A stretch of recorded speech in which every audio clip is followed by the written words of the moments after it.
특별한 의미는 없고요. 나중에 그거는 이제 백제, 옛날에 백제, 초기 백제 불교에 그때 뭐 백족 화상이 하는 약간 괴승 이름이라는 거. 근데 전 나중에 알았어요. 이렇게 열어야 돼.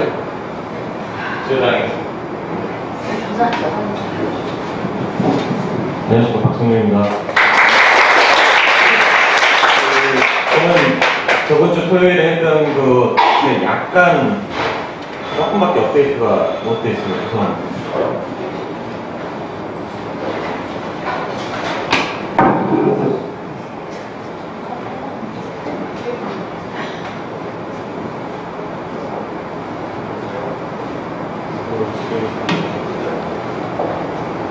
이 정도면 괜찮습니다.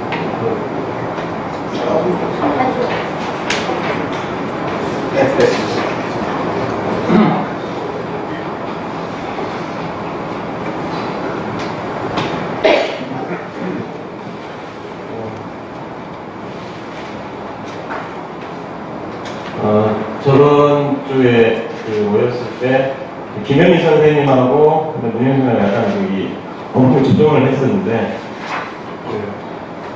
저번 주에 저는 이제 쇼카파를 김현희 선생님하고 정확하게 못 들었고 그래가지고 약간 어쨌든 저도 조금 쇼카파를 공부했거든요. 그래서 제가 어제 그저께 밤부터 사실 시작했습니다. 이게 이번 주는 광주 안 내려가고 그래서 2주간 집을 내고 있습니다. 나름대로 찾아가는데 다음부터 열심히 하도록 하겠습니다. 전 여기 그때 발표 때 안 계신 분들이 계시기 때문에 간단하게 어떻게 구성할 거냐 생각했냐면 처음에 이제 티베트 불교에 대한 예를 들면 리처드 기어 사진이나 우마썸을 이야기했습니다. 우마썸은 사진 인물에서 그러니까 거의도를 그쪽으로 하려고 생각했는데 그런 걸 듣고 나서 저는 이제 개인적으로 이번 우리 탐사여행 할 때 가장 인상 깊었던 내 개인적인 장면 중에 하나 중에 이제 경주 선생님 성함을 제가 까먹었는데 안 선생님께서 회원선사 발언문 버스에 사신 게 저는 개인적으로 거기서 들으니까 눈물이 좀 찡하더라고요. 하여튼 그 이야기를 같이 하면서 불교익을 꺼내면 괜찮지 않을까 아까 좀 생각해봤어요. 그다음에 일반적인 우리가 티베트 불교에는 어해를 앞부분에 배치를 하고 아까 약간 반복된 내용이기 때문에 이건 뭐 생략을 해도 될 것 같습니다. 제 약간 다른 식으로 풀어보도록 하겠습니다.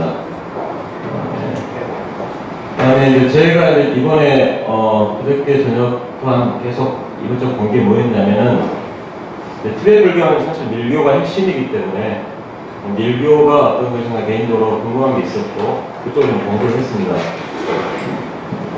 일단 중간 내용에서 잠깐 나왔는데 아마 여기 계신 대답 선생님께서도 밀교가 무슨 잘 모르실 거예요. 저도 그냥 피상적인 인상을 갖고 있는 사람이고 그랬는데 제가 본 게 중간 내용 잠깐 나옵니다만은 일단 개발적으로 알기 위해서 티베트 요기들이라는 다큐멘터리를 봤고요. 근데 그게 이제 제가 영어 찾기 때문에 다 알아듣지 못했는데 하여튼 티베트 요기들이라는 프로그램하고 그다음에 밀라레바라는 영화가 있더라고요. 2006년에 나온 밀라레바라는 영화가 있는데 그 영화를 봤고 그다음에 중국 영화 우리나라 티베트 영화인데 티베트. 예. 그러니까 중간 이야기 나오는데 밀라레바의 경우가 티베트 밀교에서는 굉장히 중요한 위치를 갖고 있는 사람이고 그러니까 티베트 국민들한테는 전폭적인 인기를 갖고 있는 인물이고 쪽갑하고 인기가 있는 분인데요. 우상화되는 부분이 하나입니다. 밀라레바가 왜 그 정도로 티베트에서 우상화되어 있냐면은 굉장히 그 삶 자체가 드라마틱한데 인생의 전반부에서는 복수심에 불타서 사람을 죽이기도 하고 그런 사람이다가 인생 후반부에 성인이 된 사람이거든요. 그런 드라마가 있는 사람이고 그래서 근데 그 영화는 2006년도에 나온 영화인데 2009년에 인생 후반부를 다룬 2부를 제작하겠다고 영화 마지막 크레딧에서 나오는데 아직 안 나왔더라고요. 예산 문제일 수도 있고. 하여튼 저는 그 기본적인 개념을 그렇게 저는 잡았고 시작을 했습니다. 제가 이제 불교에 관심은 있지만 이해가 부족하기 때문에 이렇게 해봤고요. 제가 텍스트는 한 4번 정도, 4~5번 정도 참고를 했고, 다 보지 못했습니다. 그래서 한두 개 더 봐야 될 것 같다는 생각이 들고요. 그리고 생각보다 근데 밀교에 잘 정리한 책이 있더라고요. 그러니까 솔직히 말 한두 개 책만 조금만 엑기스를 정리하면 바로 할 수 있을 것 같습니다. 이제 잘 정리한 책이 한두 개 있었고요. 잠깐만 이제 저는 책 도입 후에 글 도입 후에 이제 환생에 대한 설명하고 환생과 밀교가 어떻게 관계 있다는 말을 도입 후 놓은 다음에 본문으로 이쪽으로 들어갈 생각입니다. 우리가 흔히 현교하고 밀교란 말이 굉장히 많이 나오거든요. 현교, 밀교 많이 나오는데 이게 밀교에서 보는 관점입니다. 그러니까 경전에서 구체적으로 나오는, 그러니까 누구나 다 이해할 수 있게 경전화되어 있는 것을 현교로 하고, 아까 여기 김혜민 선생님이 하시는 것처럼 그런 대유를 설명하거나 교리를 설명하는 그런 대부분 현교로 하고요. 밀교 같은 경우는 경전이 있지만 구체적으로 1대1, 스승과 제자 사이 1대1로 전승되는 것을 티베트교의 특징이라고 하면 밀교라고 합니다. 그래서 밀교에서 본 관점은 현교가 예를 들면 대장경이랑 같이 현교에 속한 것이죠. 그러면 밀교였고요. 다음에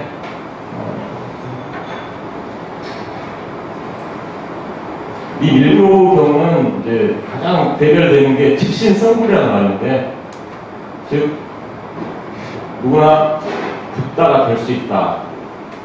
당신이 바로 붓다라고 확신을 갖고 수행하는 것이 밀교의 특징이라고 합니다. 근데 우리가 보통 탄타 밀교에 나오는 예를 들면 그 성교의 장면을 묘사한 교합상이나 이런 것들이 굉장히 오해를 받게 하거든요. 근데 조금 읽어보니까 저도 역시도 많이 오해한 것 같아요. 제가 나름대로 구분을 해보면 현교의 경우는 우리가 보통 덕고신, 하신이, 응신이 이런 말 있지 않습니까? 현교하고 밀교는 그런 차이가 있고, 방편설, 수파이설이나 선거에 걸쳐서 노력을 해야 성공할 수 있다. 근데 밀교에서 직신성부터 이런 기본적인 차이가 있는데, 사실 쉬운 것 같으면서 굉장히 어려운 개념 같더라고요. 그리고 관련된 기사를 한번 봤더니 2010년에 이제 굉장히 많이 알려진 달라이라마가 우리 한국에 있는 분들한테 관전의식이라고 하셨습니다. 정수리에 물을 붓는. 이건 이제 밀교에서 스승과 제자가 내가 너를 제자로 받아들이겠다는 굉장히 중요한 의식이라고 합니다. 근데 그 달라이라마가 그런 말을 했더라고요. 바라밀 스승에서는 번뇌를 보리로 바꿀 승부적인 방편이 없다. 그러나 밀교에는 방편이 있다. 그런 방편이 있다. 이게 달라이라마가 밀교에는 방편이 있고, 당신들이 믿고 있는 육바람이 됐건 오바람이 됐건 바람이라는 말을 들어서 아까 김현 선생님이 말씀하셨지만 인욕, 정진 이런 여러 가지 6개 단계가 다 하셨습니다. 근데 이런 것에는 번뇌를 보리로 바꿀 수 있는 방편이 없는데 밀교에는 방편이 있다. 굉장히 무슨 말인지 잘 모르겠지만 밀교가 그렇게 간단한 의미의 정교는 아니라는 말을 들어드립니다.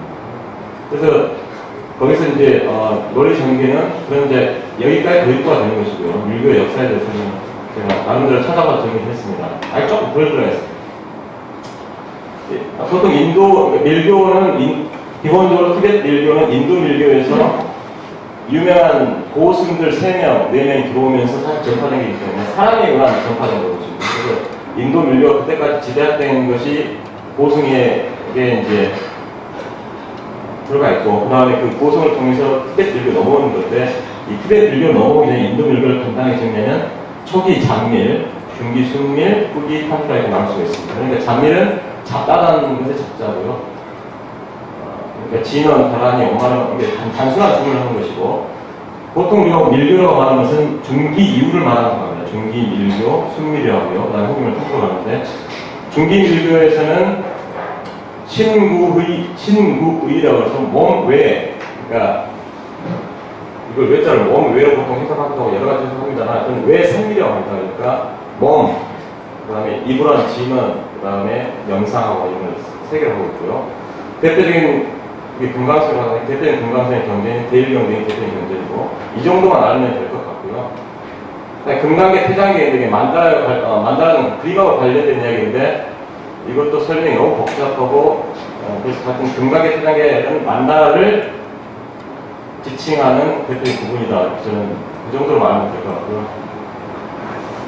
그 다음에 우리가 보통 알고 있는 후기 밀교, 탄트라 밀교는 무상, 이 유가가 맞죠? 네. 무상유가 탄트라에서 말하는 밀교는 쉽게 두 가지 있습니다. 그러니까 아까 앞에서 나왔던 보통 일반인들이 오해하고 있는 그런 것들은 성이 들어가고 있는 것들 해석들이 좀 있는데, 흔히 말하는 이게 남녀 교합상이 그 실체다, 그 자체가 실체의 고음이라고 말 쓰고, 아니다 그것은 약간 상징 체계이지 남녀 교합상이 그게 전부가 아니다라고 말하는 게 지혜의 고음입니다. 두 가지로 이거 우도 밀교인데 잘못 들어갔어요. 하여튼 실체의 고음과 지혜의 고음으로 나오고 있습니다. 흥두교랑 연관이 있다는 얘기고요. 제가 몇 개 책에서 공통적으로 깨달은 것은 공통적인 부분은 이런 것 같습니다. 그러니까 밀교가 물론 복잡하고 수행체가 복잡하긴 하지만 기본적으로 그 개념이 뭐냐면 깨달은 부처의 몸을 모방하는 노력 같더라고요. 여러 사람이 주장하고 있는 것이기도 하고요. 그러니까 즉 내가 부처라는 믿음을 지금 바로 직시하고 믿고 있는 것에 있고요. 지금 제가 설명을 말씀드릴게요.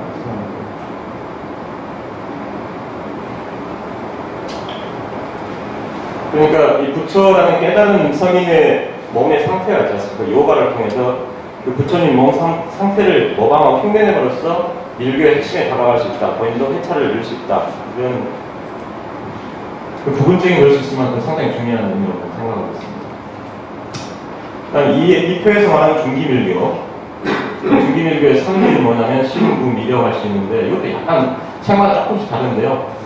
그러니까 신이라고 하는 것은 기본적으로 우주의 모든 활동, 구밀은 우주의 모든 소리, 의미는 모든 정신이다. 보통 이제 방법은 우리가 이제 수인이라고 하죠. 형마축 이런 수인 멍동작으로 하는 것이 있고, 구밀은 엄마니 방명, 수리, 마수리 등 주술적인 지능을 가르치며 여쭤내는 가라니. 가라니 같은 경우는 길고 주분이라기보다는 교리를 길게 내려놓는 거예요. 내려놓아서 나올 수 있고, 의미는 유가법, 그러니까 유가법과 이를 쉽게 표현한 만다라. 보통 두 가지 나눈다고 생각하면 이 유가법은 굉장히 어렵거든요. 어렵고, 그래서 일반인들에게 쉽게 설명하게 할 수 있는 그 방법을 진리 형성한 게 바로 만다라다 이렇게 보고 있습니다. 의미에서 그래서 아까 위에서 말했던 태단계 만다라, 금강계 만다라, 그림을 잠깐 넣을 생각입니다. 사진을 넣을 생각이요. 그러니까 이 만다라는 그 의미의 상징 체계를 진리를 일반인도 알기 쉽게 보면 가만히 보고 있으면 뭔가 느낄 수 있게 하는 그런 효과를 가지고 있는 그림이라고 할 수 있습니다. 그 다음에 이제 그 탄트라 밀교, 그 후기 밀교, 탄트라 밀교에 대해서는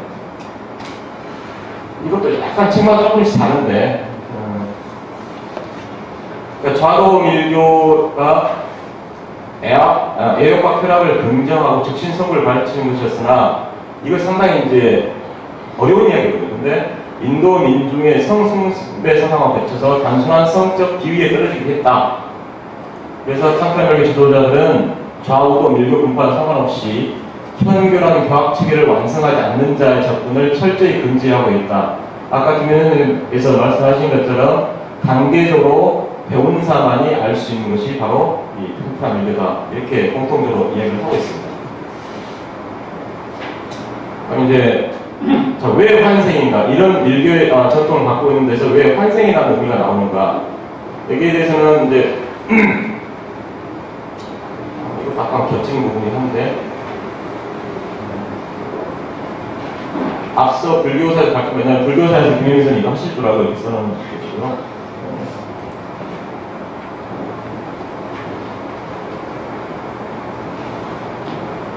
환생을 알기 위해서는 이제 환생은 보통 스승의 환생이지 않습니까? 자기가 보면 스승의 환생이고, 림포체나 고승도의 환생을 의미하는 거기 때문에 일단 그 승려와 관계된 이야기라고 볼 수 있습니다.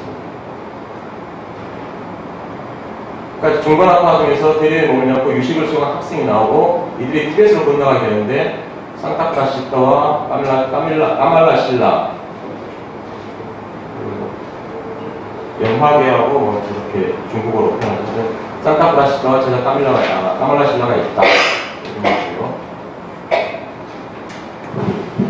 그다음에 제가 이제 이건 다큐멘터리 아닌 어떤 그 일교를 설명하는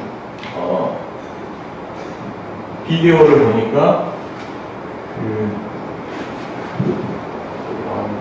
그 티베트 사자에서라는 책이 있지 않습니까? 그 티베트 사자에서도 종류가 좀 여러 가지 있는데 티베트 사자에서 뭐 해탈 명상에서 이런 이 책을 보면 기본적으로 그 인간이 어떻게 살고 죽는가에 대한 끊임없는 그러니까 단계를 그게 나옵니다. 단계를 나오는데 어떻게 나오냐면 인식을 정확하게 그러니까 수련을 통해서 자기 의식을 잘 관찰하지 않는 사람은 이 죽음의 충격, 또 다시 태어난 충격 때문에 아무것도 기억을 못하고 다음 생을 선택을 못한다고 합니다.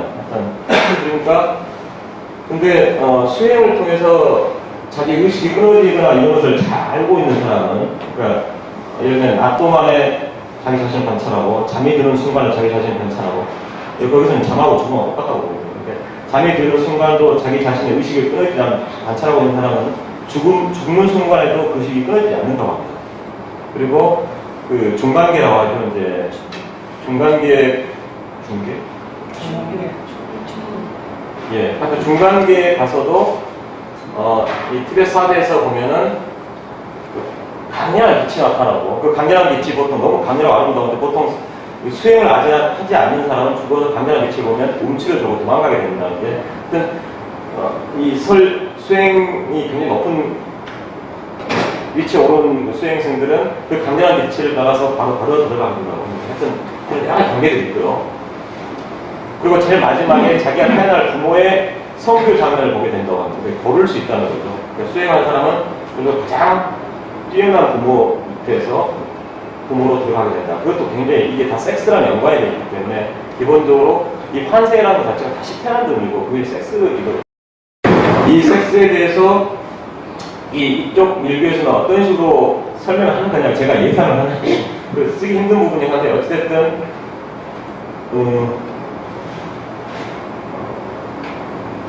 그러니까 부성하고 모성하고 여러 가지로 설명을 합니다. 그러니까 거기에서 부하고 그러니까 어머니와 아버지, 남자와 여자에 대해 이런 것에 대해 끊이지 않고 그것을 단절되지 않고 자유롭게 왕래할 수 있는 어떤 그 수련이 된 사람은 그것을 굳이 구분하지 않는 거죠.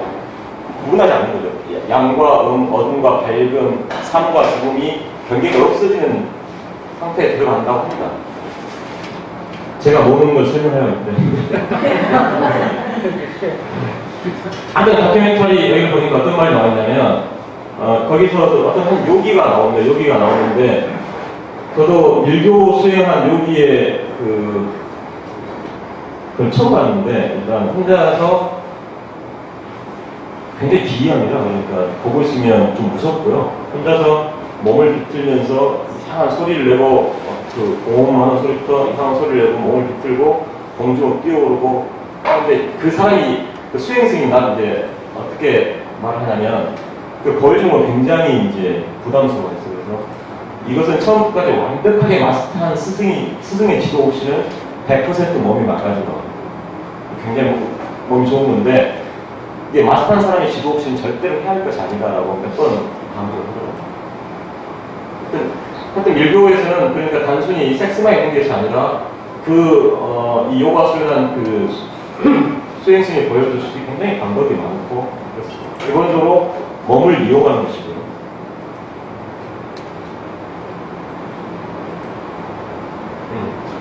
현대성 생류하고 죽음의 경계는 중류 사이 이렇게 구분하게 합니다. 이게 이제 탄트라 밀교다. 티베트 사자에서는 이렇게 할 수 있다.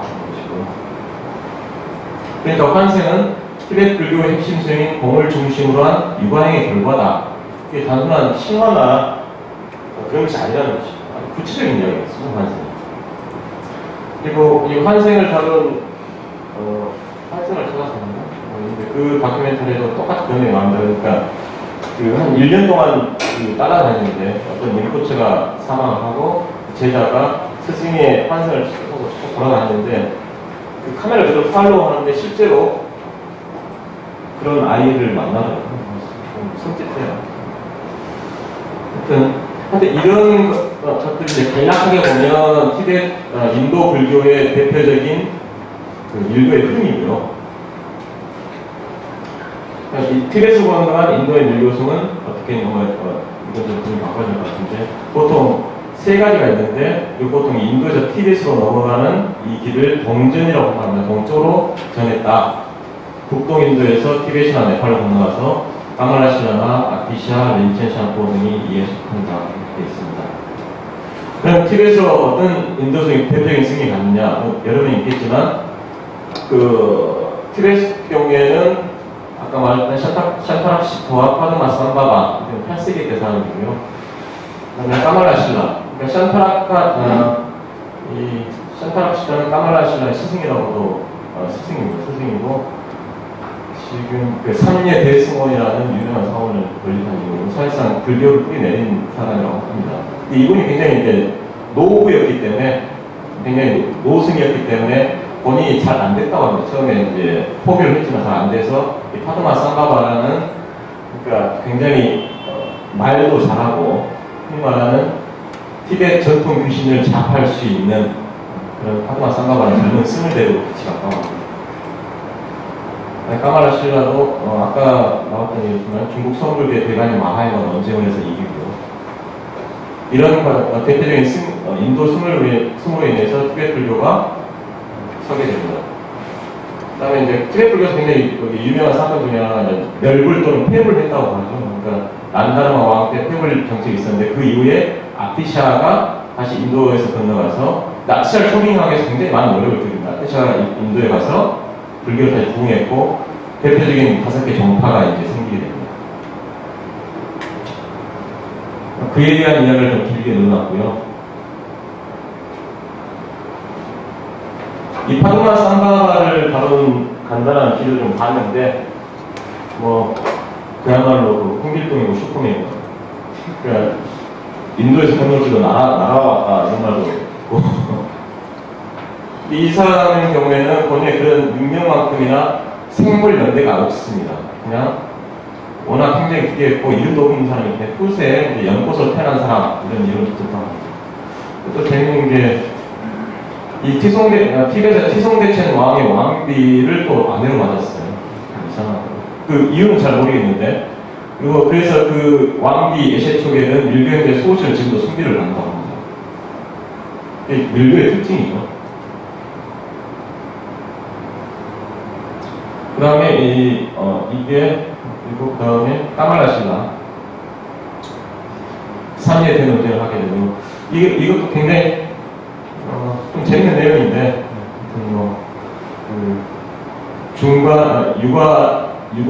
유관행 중간학파가 중국 선승을 이기는 이야기입니다. 하여튼 이런 것은 티벳 불교가 매우 논리적 설득력이 있었음을 반증하는 것과 동시에 티벳 불교에 대해 진화점이 있었습니다. 생각하고 있습니다. 하여튼 이런 인도 3명의 하나, 둘, 셋, 4명의 인도 승려에 의해서 티벳 불교는 처음에 시작을 하고 나중에 중흥을 하게 되는데요. 그 과정이 이제 카담파, 박교파, 닉마파, 샤카파 다 알듯이 이런 내용도 있습니다. 아니 이제 여기서 이제 인물들을 거론하지 않을 수 없기 때문에 중간에 약간 다른 챕터를 하려고 합니다. 파드마 삼바라는 사람에 대한 이야기는 워낙 근데 종류가 많고 좀 뭐랄까 이게 믿어야 되는 건지 말아야 되는 건지 여러 가지 있어요. 그래서 근데 대표적인 전기가 있다고 하는데 전기에 나오는 것은 이제 공통적으로 말하는 게 이 사람은 지금도 티벳 여행하면 누구나 이제 어느 집마다 가면 구루 릴포체라고 하는가 이것은 바로 이게 파드마 삼바바를 이야기하는 겁니다. 다른 승대를 이야기하는 게 아니라 구루 릴포체는 바로 파드마 삼바바다. 이게 지금 티벳 국왕에 초대해서 갔을 때 이야기인데 제가 우리 몽골 갔을 때 박사님이 해준 그런 에피소드가 있더라고요. 말씀을 좀 드릴 수 있을까요?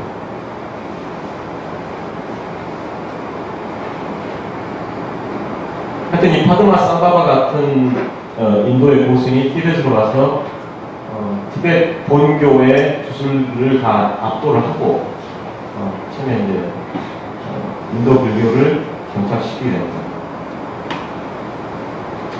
5대 종파. 그리고 이 5대 종파는 아까 했듯이 아티샤라는 스승에 의해서 5대 종파가 불교와 종교에 따라 생기게 되는데요. 마찬가지로 이제 여러 제자들이 안정적 기반으로 교리를 바꿈에 따라서 이제 자기들 나름대로 교리를 새롭게 해석하고 위를 해석한다. 교상 판석이다. 이 5대 종파에 대한 해설을 잠깐 이것도 조금 여러 개를 좀 정리를 하고 있습니다. 대부분 카담파가 제일 먼저 이제 지금도 굉장히 영향이 있는 종교고요. 카담파에서 현재 겔로파, 달라이라마가 있는 겔로파가 카담파의 후신이라고 하면 됩니다. 그리고 중국하고 굉장히 관계가 많은 것이 샤카파고요. 그다음에 가큐파는 이거로 전산한 뜻인데 특히 이제 밀라레파가 여기에 들어갑니다. 밀라레파. 그다음에 닉마파는 이게 굉장히 오래됐다. 그래서 파드마 삼바바의 초기 티벳 불교에서 시작했다 해서 본인들이 자기들을 부를 때 우리가 제일 오래된 전통 있는 파다 그래서 닉마파라고 싶어합니다. 그러니까 이제 그렇게 보시면 될 것 같아요. 밀라레파는 파교파고 겔루파는 달라이라마다 이 정도만 알면 대충 될 것 같습니다. 닉마파가 있고 닉마파는 근데 지금도 성원이 많이 있긴 하지만 처음에는 워낙 1대1로 전수하는 비밀스러운 곳이었기 때문에 처음에 성원도 교파도 없을 정도였다 이렇게 전하고 있습니다. 그래서 제일 처음에 번성했던 게 이 카담파인데요. 그 티벳 침공한 몽골 장군이 칸에게 보낸 편지에서 티벳 지역에는 카담파의 승가 조직에 속하는 사원들이 가장 많다 이렇게 편지를 보낼 정도 하여튼 카담파가 압도적으로 다수를 점하고 있었던 겁니다.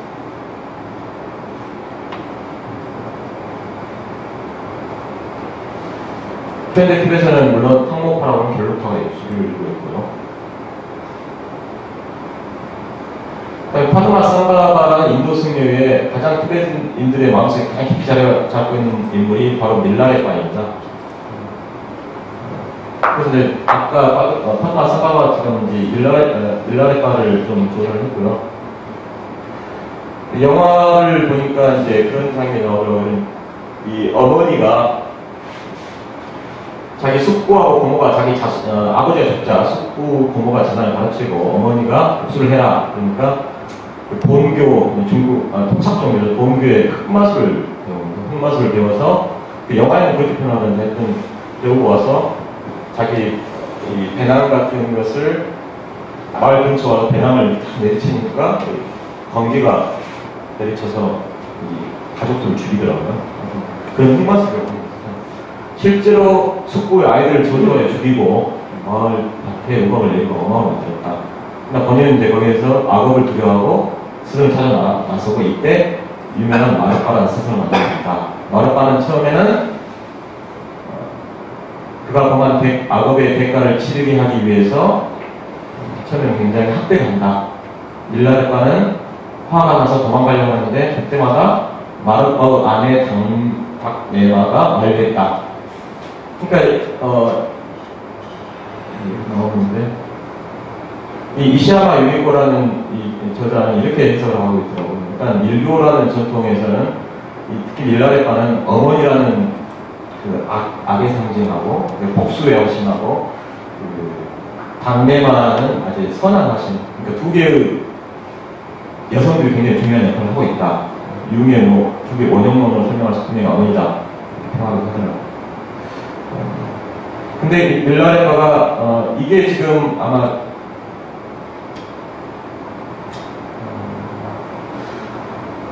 이 밀라레파가 수행한 게 카담파 제가 이거 다시 좀 처음에 본인의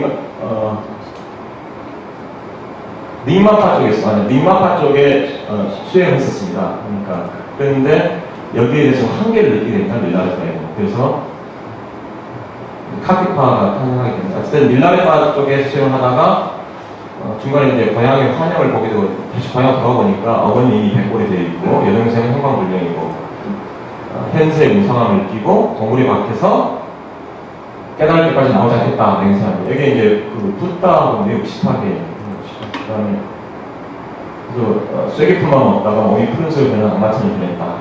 무명옷 한 걸로 겨울을 견뎠다. 이렇게 해서 무명옷을 입은 밀라, 요즘에 밀라레바라는 이름을 얻었다. 나중에 동생이 찾아와서 거의 죽기 직전에 오빠에게 죽을 주었고, 요구르트라는 말도 있습니다. 우유 죽을 주었고, 밀라레바는 몸에 활력이 들어와 마침내 깨달은 견주를 이뤘다. 이것은 이제 붓다가 이제 시다파하고 그는 우유 좀 먹고 힘낸다. 힘내서 깨달음을 이뤘다는 상황에 무척 닮아 있는 것이다. 그러니까 밀라레바의 경우는 차후에 코파의 밀라레바, 카키파의 밀라레바 경우에는 그 당시 역시 논리적인 대결을 유명한 학생이 짝보아라는 유명한 학생이 논리적인 대결을 청하시면서도 밀라레바는 논쟁을 하지 않았다고 합니다. 논쟁을 하지 않고 그냥 음유시인처럼 노래를 불러서 사람들한테 헌을 받고 끝내버렸다고 합니다. 그러니까 좀 다르죠. 굉장히 접근 방식이 굉장히 다른 사람이라고 볼 수 있어요. 굉장히 그런 게 훨씬 드라마틱하죠. 그러니까 이 사람이 10만 성경에 이런 게 있더라고요. 경제를 용감으로 지내더라도 죽음에 임하여 마음이 떠나는 순간에 아무 도움이 안 된다.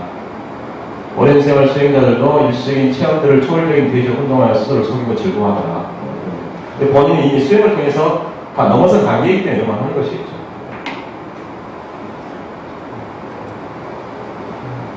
그럼 밀라레바는 죽음도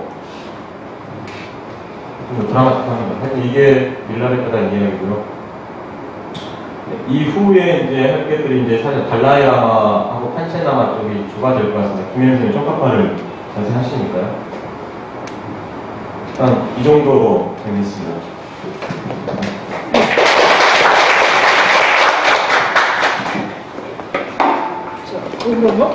좀 나가서 내진들은 조금 더 해서 마무리하시고 자, 이제 홍단은 별